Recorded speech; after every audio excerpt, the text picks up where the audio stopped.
Assalamualaikum warahmatullahi wabarakatuh. Selamat pagi, salam sejahtera untuk kita semua. Oke, kita kembali lagi pada mata kuliah metodologi penelitian kuantitatif ya. Yang saat ini kita akan membahas tentang populasi dan sampel ya. Kenapa pembahasan ini menjadi sangat penting? Karena populasi dan sampel itu akan menjadi ciri khas di dalam metodologi penelitian kuantitatif ya. Dan ini berbeda dengan yang kualitatif. Oke, untuk mempersingkat waktu kita mulai ya. Populasi itu apa gitu ya? Populasi itu merupakan wilayah generalisasi yang terdiri dari objek ataupun subjek yang ditetapkan oleh peneliti untuk dipelajari dan kemudian ditarik kesimpulan. Jadi populasi itu merupakan objek ataupun subjek yang dipilih ya, bukan otomatis ada, tapi dipilih oleh seorang peneliti yang peneliti itu bertujuan untuk mencari informasi, mencari data di sebuah populasi itu ya. Katakanlah populasinya adalah perpustakaan YIN Tulungagung ya. Populasinya adalah perpustakaan ya, objeknya begitu. Subjeknya siapa? Bisa pustakawan, bisa pemustaka, atau bisa juga pegawai perpustakaan. Itu populasi ya. Kemudian keseluruhan unsur yang akan diteliti yang ciri-cirinya akan ditaksir ya. Ciri-ciri populasi disebut parameter ya. Jadi setiap populasi itu akan memiliki parameter yang berbeda tergantung dari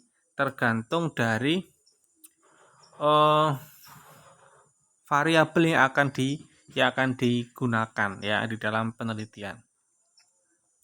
Kumpulan objek penelitian bisa berupa kumpulan orang ya, individu, kelompok, komunitas atau masyarakat ya, ataupun bisa juga populasi itu berupanya benda ya, jumlah gedung, bangunan, tempat itu ya. Jadi yang saya beri contoh tadi bahwa semisal populasinya adalah perpustakaan itu sebagai objek sebagai objek benda ya, benda karena sebuah gedung. Tapi bisa juga perpustakaan itu yang diteliti adalah subjeknya. Dalam hal ini bisa pustakawan, bisa pemustaka, bisa pegawai perpustakaan. Kemudian populasi itu sekumpulan orang atau objek yang memiliki kesamaan dalam satu atau beberapa hal dan yang membentuk masalah pokok dalam suatu riset khusus ya. Populasi yang akan diteliti harus didefinisikan dengan jelas sebelum penelitian dilakukan. Jadi kenapa ada yang namanya populasi ya, kita memilih populasi, kita peneliti itu menentukan populasi karena di populasi itu ada kesamaan ya, ada kesamaan atau hal-hal yang menarik untuk dilakukan penelitian. Hal-hal menarik untuk dilakukan penelitian. Contohnya begini ya.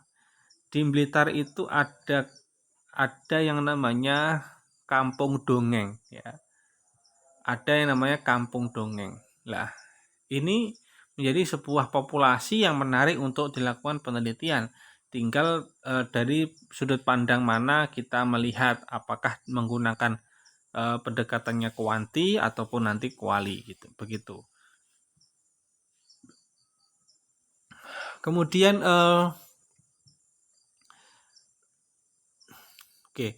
sekarang sampel ya.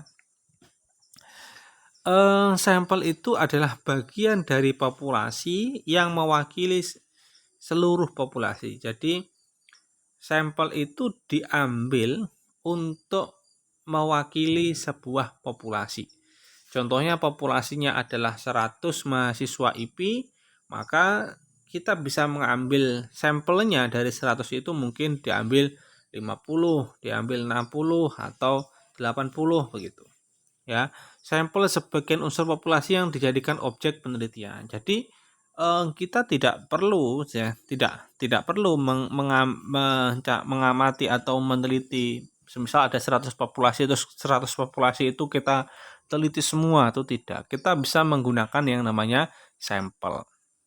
Sampel ya memiliki ciri karakteristik yang sama atau relatif sama dengan ciri karakteristik populasinya ya. Jadi sampel yang dipilih itu kalau bisa itu yang namanya sampel representatif ya. Maksudnya apa? Jadi sampel yang terpilih nanti itu harusnya memiliki karakteristik yang sama atau relatif sama dengan populasi yang ada. Contohnya kita meneliti tentang ada penelitian tentang minat mahasiswa baru dalam memilih program studi ilmu perpustakaan dan informasi Islam. Lah, karena ini objeknya adalah mahasiswa, populasinya adalah mahasiswa IP ya, maka sampel yang diambil itu hendaklah dia yang menjadi seorang maba ya. Hendaklah dia menjadi seorang maba. Kalau yang diambil itu mungkin yang sudah semester tua, mungkin ini tidak akan relevan begitu. Ya. Oke, jadi begini, ini adalah alur pemikiran populasi dan sampel ya.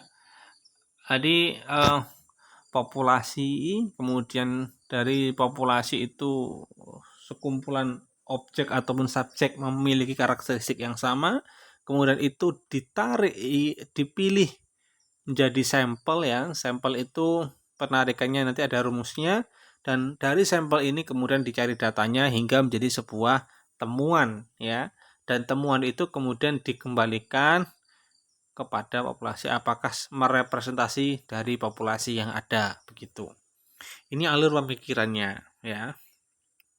Nah,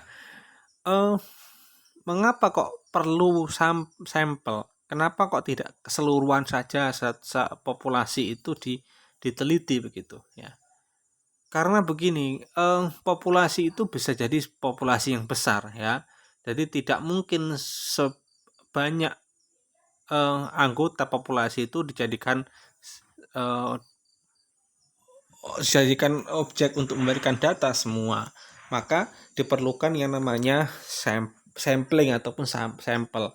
Kemudian seorang peneliti itu pasti memiliki keterbatasan ya, apalagi peneliti penelitian yang dilakukan dengan menggunakan dana pribadi atau dana mandiri ya, seperti kalian nanti skripsi atau tugas akhir itu pasti melakukan penelitian dengan banyak keterbatasan itu ya, mungkin dari segi sumber dana, dari waktu ya, atau sumber daya ya, sumber daya manusianya, dana ataupun waktu itu pasti akan mempengaruhi. Maka tidak mungkin sangat susah, dan maka dari itu kita bisa menggunakan yang namanya sampling ya atau sampel.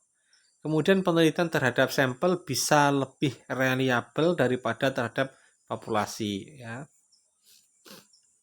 Karena elemen sedemikian banyaknya maka akan memunculkan kelelahan fisik dan mental para pencacahannya sehingga banyak terjadi kekeliruan. Maka kalau populasinya semisal populasi itu ada semisal lebih dari 100. Kalau kita mencari data lebih dari 100, setiap data itu setiap subjek kita mintai keterangan, maka itu kita sangat kelelahan ya. Itu bisa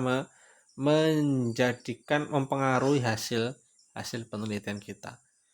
Kemudian populasinya homogen. Penelitian terhadap seluruh elemen dalam populasi menjadi tidak masuk akal ya, karena terlalu banyak gitu ya, terlalu banyak. Dan bahkan bisa juga itu bersifat merusak kalau menggunakan seluruhan populasi, tidak sesuai dengan data yang kita harapkan. Oke, jadi ada subjek, ada objek, ada responden ya. Subjek penelitian yaitu anggota populasi yang terdiri dari orang ya. Kalau orang-orang itu yang namanya subjek. Kalau objek itu berarti berupa benda ya. Terus kemudian ada responden. Responden itu seseorang yang mengetahui dan bertanggung jawab terhadap objek penelitian. Nah, jadi kalau di dalam metodologi kuantitatif itu namanya responden ya. Responden orang memberikan respon ya, yang memberikan respon terhadap terhadap topik penelitian kita. Responden itu berbeda istilahnya di dalam kualitatif. Kalau kualitatif itu yang namanya informan, orang yang memberikan informasi ya, orang yang memberikan informasi. Ini harus hafal ya, gitu. Ini pengertian tidak usah. Ada syaratnya, syarat sampel ya, akurasi dan ketepatan ya, yaitu tingkat ketidakadaan atau bias, kekeliruan dalam sampel. Dan kata lain, makin sedikit tingkat kekeliruan yang ada di dalam sampel, makin akurat sampel tersebut ya. Jadi sampel itu begini, pengambilan sampel itu jangan sampai mempengaruhi data yang ada. Jangan sampai mempengaruhi data dari populasi yang ada ya. Semisal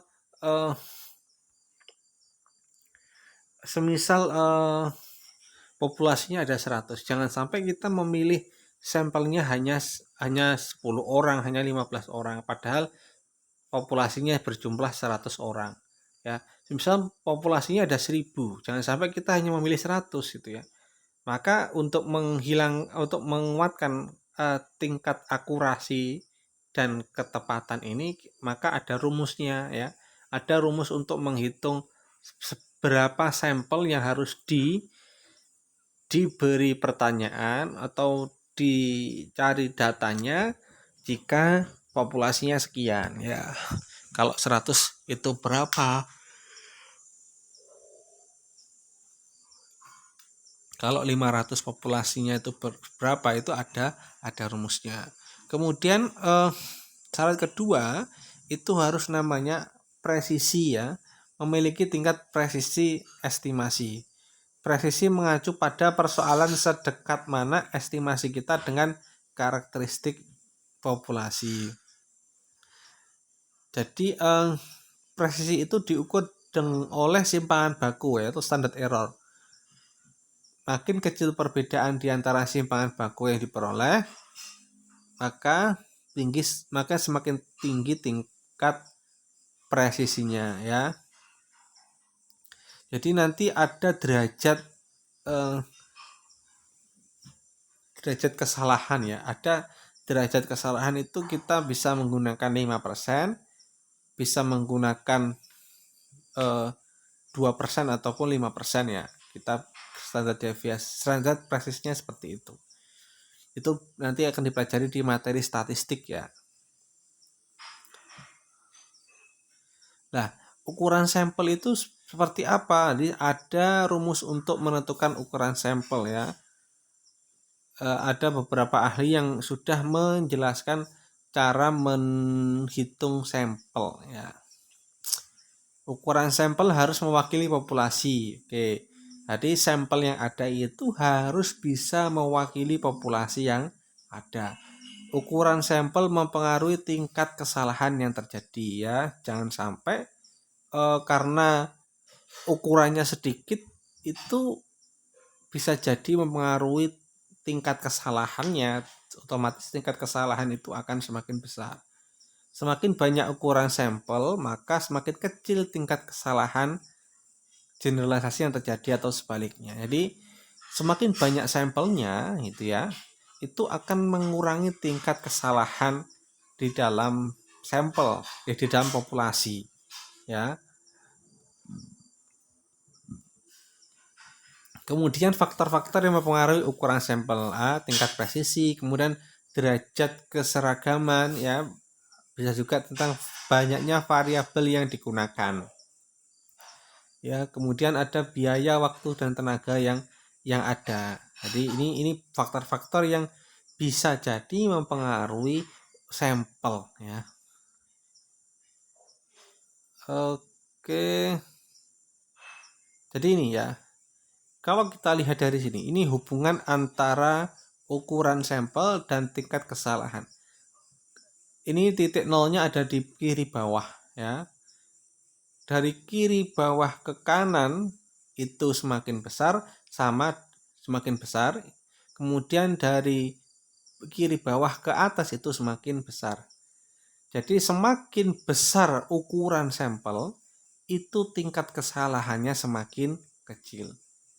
Berbeda lagi dengan semakin kecil ukuran sampel ya, mendekati titik nol, itu semakin besar tingkat kesalahan. Jadi diagram garisnya seperti ini. Mungkin itu dulu yang kita bahas hari ini. Seminggu depan kita akan membahas tentang menentukan ukuran sampel ya. Minggu depan kita membahas tentang ukuran sampel tuh idealnya berapa gitu. Oke, itu saja yang saya sampaikan. Berhubung ini akan mendekati Idul Fitri, saya ingin mengucapkan innal aidin wal faizin, mohon maaf lahir dan batin.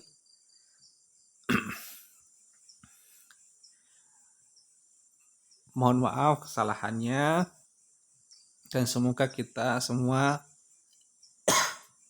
menjadi pribadi yang lebih baik di masa depan. Amin amin ya robbal alamin. Saya akhiri. Assalamualaikum warahmatullahi wabarakatuh.